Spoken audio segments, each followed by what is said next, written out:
I used to work for a private railway maintenance company in Illinois.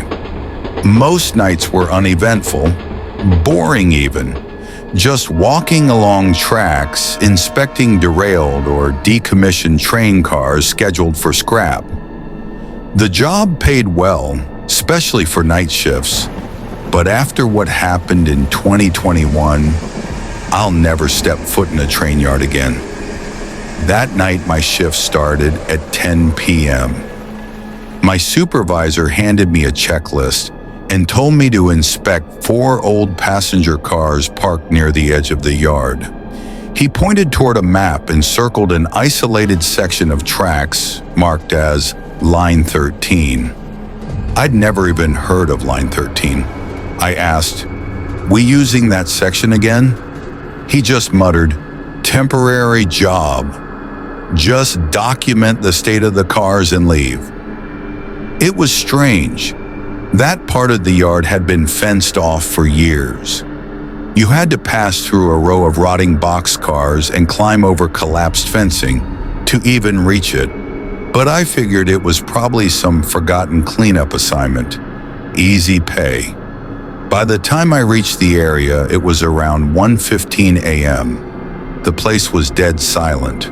No city sounds, no backup alarms. Just wind and the occasional creak of old steel expanding in the cold. The first car was a rusted-out sleeper, paint peeling off, windows broken. I climbed in with my flashlight. The air inside was stale, like a sealed attic. My boots crunched over broken glass as I walked through. Nothing too unusual, until I heard a clang. It came from the back of the car, like someone dropping a heavy wrench. I called out, "Hey, maintenance crew here. If you're in here, speak up." No answer. I carefully moved toward the rear of the car, but there was nothing there. Just an old sink and some luggage racks. I figured maybe a rat knocked something over. I exited and moved on to the second car. That's when things got weird. This one looked different, cleaner. The windows weren't broken, and the steel looked slightly polished. I paused for a second.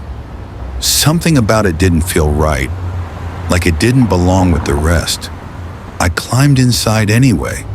The moment I stepped in, the temperature dropped drastically. I could see my own breath fogging up the beam of my flashlight. The seats were spotless, not a speck of dust. I thought maybe this car had been restored, but no one mentioned anything like that to me. As I walked through, I started to feel like I was being watched. Not in the paranoid sense, but like someone was behind me.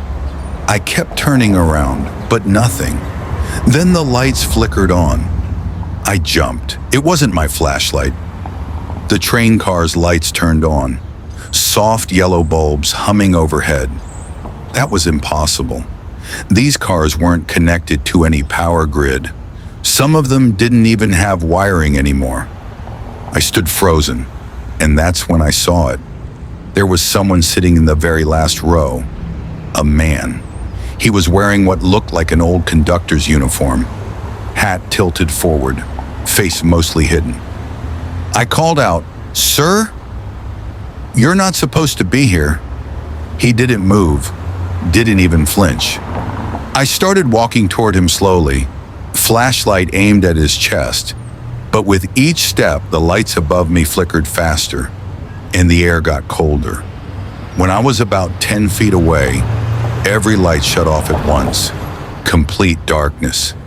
I turned my flashlight back on, and the seat was empty. But something was wrong. I looked around the car. Every window had fog on the inside, like someone had been breathing heavily near the glass. I took a step back and froze again. In the window across from me, I saw a reflection. A man, standing directly behind me. I spun around.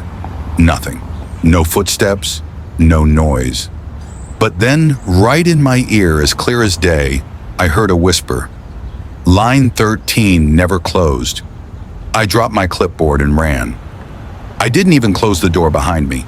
I sprinted back through the trees, over the collapsed fence, and didn't stop until I reached the main yard. My supervisor was gone. I waited in my truck until the sun came up.